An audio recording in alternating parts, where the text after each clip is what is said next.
Saludos. Llega la tarde de lunes, momento idóneo para encontrarnos y compartir criterios sobre temas económicos de actualidad. Temas y contenidos que guardan relación con lo que usted vive a diario. Mi pretensión, por lo tanto, es ayudarlo a que comprenda, a que conozca un poco más sobre estos asuntos, a sabiendas de que eso no resolverá todos sus problemas, pero seguro le ayudará a percibir de otra manera las situaciones que se desarrollan económicamente a su alrededor y contribuirá a que usted enriquezca su cultura sobre este tema. Nada que aprender, informarse y compartir conocimientos sobre economía nunca está de más.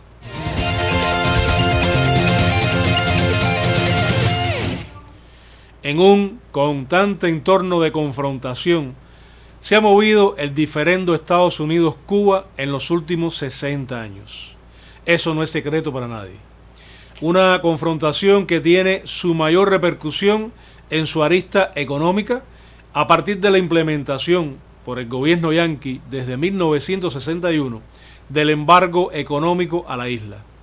Este mes de noviembre, los días 1 y 2, nuevamente en el seno de la Asamblea General de las Naciones Unidas, se expondrá por la delegación cubana los efectos nocivos del bloqueo económico, comercial y financiero contra la isla este último año.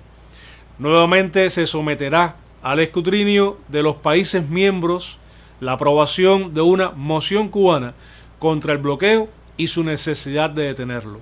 Estoy convencido que, como ha pasado los últimos años, como ha pasado estos más de 30 años que se viene presentando la moción, el consenso de la mayoría casi absoluta de las naciones en el planeta votará a favor de la propuesta cubana. En el año precedente, 185 países votaron a favor de Cuba para poner fin al bloqueo. Solo estuvieron en contra Estados Unidos e Israel y se abstuvieron Brasil y Ucrania. Pero, ¿cuáles han sido los efectos del bloqueo este último año para los cubanos? Recientemente, el canciller Bruno Rodríguez Parrilla explicaba que la economía cubana podía haber crecido un 9% el pasado año 2022, y no solo el 1,8% como lo hizo, más de 2 puntos por debajo del 4% estimado para ese año. Ello sin alcanzar aún los niveles del año 2019, en momentos donde comenzó el descenso del Producto Interno Bruto, con el cual aún se aprecia una brecha de un 8%.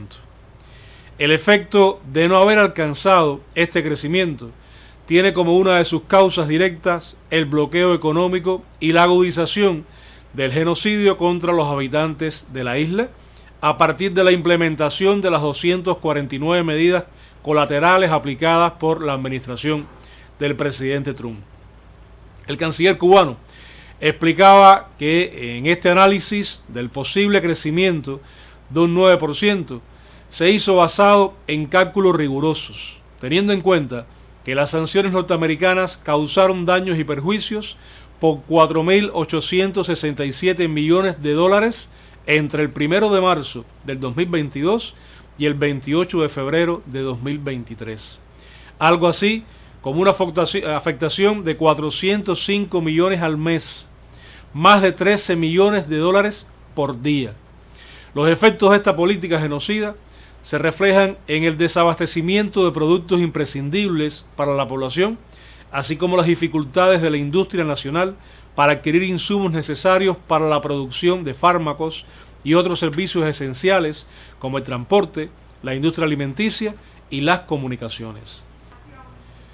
Los daños acumulados a la isla durante más de 6 décadas de aplicación del bloqueo son superiores a los 159.000 millones de dólares, los cuales, multiplicándose por la tasa en que se ha comportado el valor del oro, estaría cercana a la cifra de 1.337.000 millones de dólares. Una cifra que hubiera permitido a la isla caribeña y a su pueblo incrementar notablemente su calidad de vida de haber podido utilizarse en función de construir una sociedad con mejores condiciones para el desarrollo.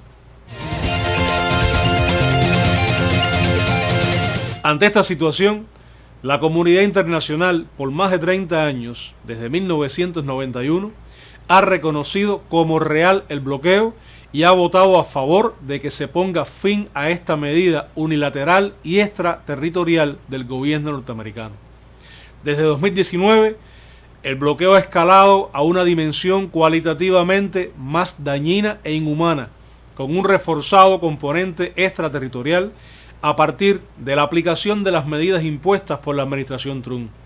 Ello no incluye solo las afectaciones a las relaciones financieras con bancos internacionales, encierra también la persecución a empresas, navieras y buques que comercialicen con Cuba, la arbitraria e injusta inclusión de Cuba entre los países patrocinadores del terrorismo, la intimidación a terceros y el reforzamiento de presiones a gobiernos e instituciones bancarias y empresarios de todo el mundo para evitar las negociaciones con Cuba. Todo ello forma parte de la estrategia norteamericana para aislar a la nación caribeña y provocar el descalabro económico que agobia a todo el pueblo cubano. En este último año que se evalúa, el gobierno del presidente Biden, a pesar de sus promesas electorales incumplidas, aplicó con rigor la política de máxima presión y asfixia impulsada por su antecesor republicano. Hubo en este periodo más de 900 medidas o acciones discriminatorias por parte de bancos internacionales con entidades cubanas, evitando que se pudieran realizar transacciones, pagos o acceder a créditos. Ningún país funciona o sobrevive sin créditos en la actual coyuntura económica internacional, por lo que, limitando a Cuba de la posibilidad de acceder a ellos, se está asfixiando a nuestra economía. El sector de la salud pública, tan importante socialmente, incrementó sus daños casi 80 millones más que en el año 2021, mientras el turismo, un sector estratégico para el desarrollo del país y la entrada de divisas, se le causaron pérdidas por 1.089 millones de dólares. Otros dos sectores estratégicos, la agricultura y la generación de electricidad, reportaron en el año daños por un valor de más de 273 millones el primero y 239 millones el segundo, según los datos aportados por el canciller cubano. Cualquiera pudiera imaginar que algunas medidas aplicadas en el 2022 por el gobierno norteamericano para flexibilizar sus relaciones con Cuba son un elemento positivo en esta relación. Las medidas en sí abarcan la reanudación de forma paulatina y limitada de trámites de visado en la embajada norteamericana en Cuba, autorizar vuelos hacia los 9 aeropuertos internacionales cubanos, autorizar vuelos charters privados, autorizar viajes pueblo a pueblo con licencia de viajes educacionales o eliminar el límite de $1.000 trimestrales en la remesa. Estas regulaciones no se refieren a los aspectos dañinos del bloqueo, ni revierten las medidas agresivas adoptadas por el gobierno de Trump. Son simples pinceladas, una simple careta caída de un gran espectáculo bufo. Ninguna constituye un cuadro ni hace una obra. Algo así como que de nada sirven si no se revierte realmente la esencia del bloqueo. Cuba atraviesa una profunda crisis económica con impacto directo en el 100% de la población. En momentos en que se acrecienta la carencia de alimentos, de energía y otros productos básicos como los medicamentos, todo ello abrumado por una inflación que crece a diario. Junto a los efectos del bloqueo, la incidencia de la pandemia y el escenario económico global resultado de la crisis y de la confrontación entre bloques económicos que comienzan a dibujar un futuro inmediato con una bipolaridad donde los países capitalistas altamente desarrollados, con Estados Unidos a la cabeza, se enfrentan a economías emergentes en desarrollo con China y Rusia como principales protagonistas, hace que la situación para Cuba sea bien compleja hacia lo interno, por lo que el respaldo de la comunidad internacional a la propuesta cubana de eliminar el bloqueo contra la isla será de un efecto político favorable ante la opinión pública internacional.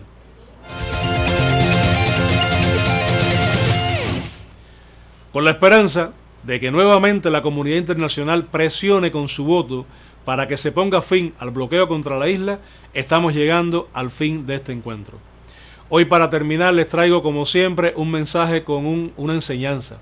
Esta dice: una psicóloga daba vueltas por una sala mientras imprimía una charla de cómo manejar el estrés. De repente tomó un vaso de agua y lo levantó para que los asistentes lo vieran bien. Todos los allí presentes pensaron: ahora nos preguntará si lo vemos medio lleno o medio vacío. Sin embargo, la psicóloga preguntó: ¿cuánto pensáis que pesa este vaso con agua? Todos comenzaron a lanzar posibles respuestas, desde 50 hasta 500 gramos. Ella respondió: el peso absoluto no tiene ninguna importancia, porque depende de cuánto tiempo sostengo el vaso. Veréis, si lo sostengo durante 1 minuto, no hay problema. Si lo sostengo durante 1 hora, seguramente comienza a dolerme el brazo. Si lo sostengo 24 horas, mi brazo quedará entumecido y adolorido. En todos los casos, el peso del vaso es el mismo, pero cuanto más tiempo lo sostengamos, más pesado lo sentiremos. El estrés y la preocupación son como este vaso con agua. Si pensamos en lo que nos preocupa un rato, no pasa nada. Si pensamos unas horas, comenzará a hacernos daño.